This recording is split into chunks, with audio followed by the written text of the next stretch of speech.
Bismillahirrahmanirrahim. Assalamualaikum warahmatullahi wabarakatuh. Bismillahirrahmanirrahim.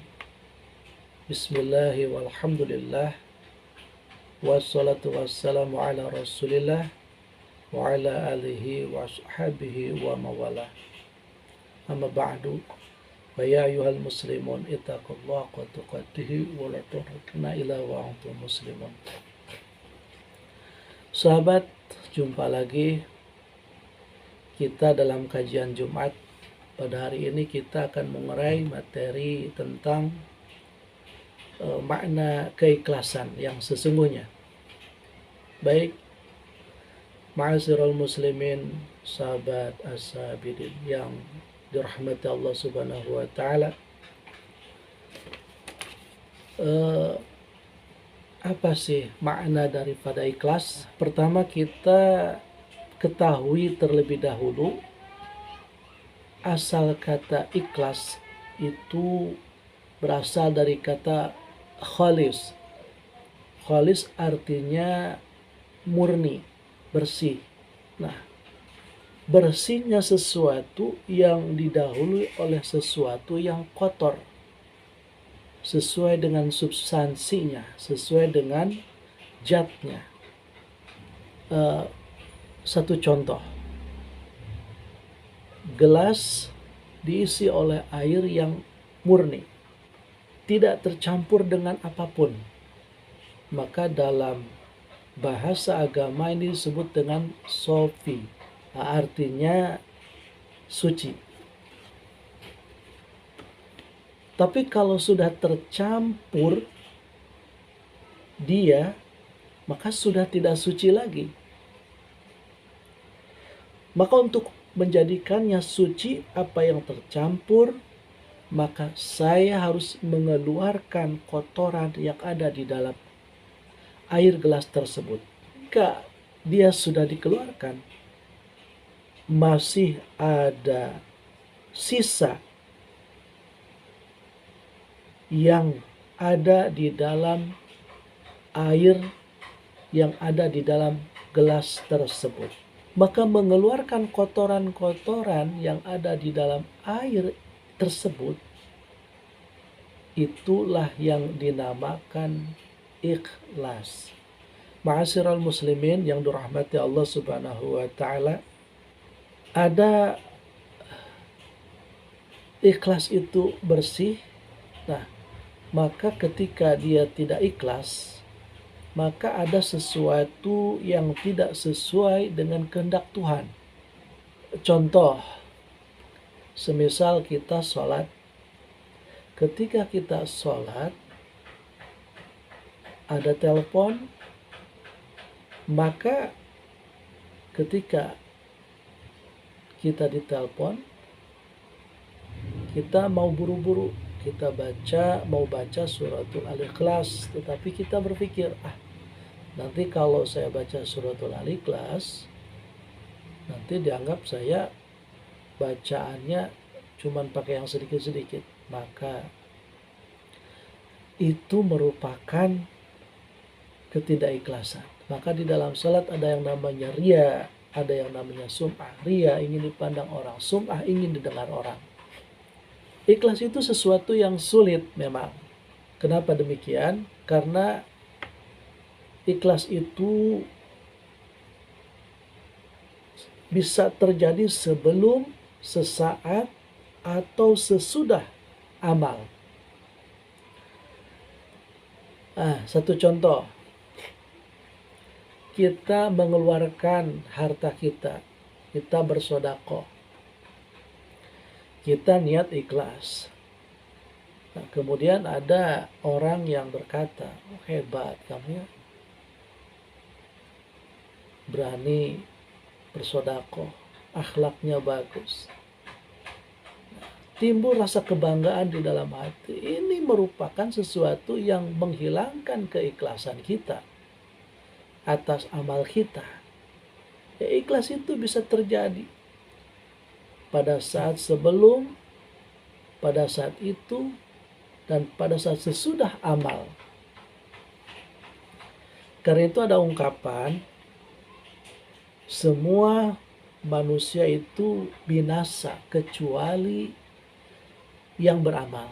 Dan semua yang beramal pun itu binasa kecuali yang ikhlas. Dan yang ikhlas pun hampir-hampir binasa. Karena dia tidak tahu apakah ikhlasnya itu sudah diterima oleh Allah atau tidak. Nah, lawan dari ikhlas itu adalah ria. Nah, ria itu ibarat berjalannya pada jiwa manusia seperti berjalannya semut hitam di batu yang halus di tengah gelapnya malam, tidak terasa dan tidak terlihat. Oleh karenanya menjadi sangat sulit, karena antara ikhlas dan ria itu sesuatu yang sangat-sangat tidak bisa kita prediksi. Nah, puasa contoh, ibadah puasa, kalau puasa ini ikhlas. Kenapa? Karena ibadah puasa ini orang tidak tahu apa kita puasa atau tidak. Yang tahu adalah antara dirinya dengan Allah Subhanahu wa Ta'ala. Nah, ini merupakan rahasia. Nah, rahasia inilah yang disebut dengan ikhlas. Yang tahu adalah hanya dirinya dengan Allah saja. Nah, tetapi ada kesalahpahaman manusia.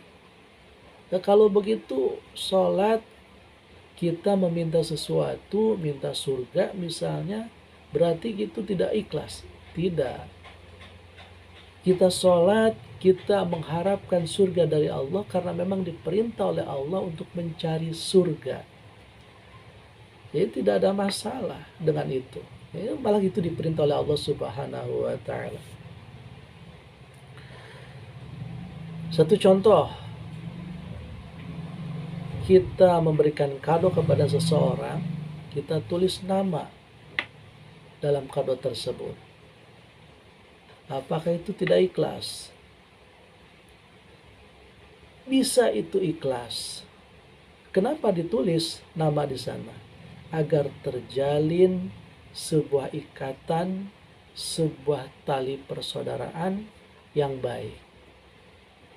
Kita sholat, kita berharap kepada Allah, kita mendapatkan surganya Allah, agar pada saat kita sholat, jalinan hubungan antara kita dengan Allah dengan baik.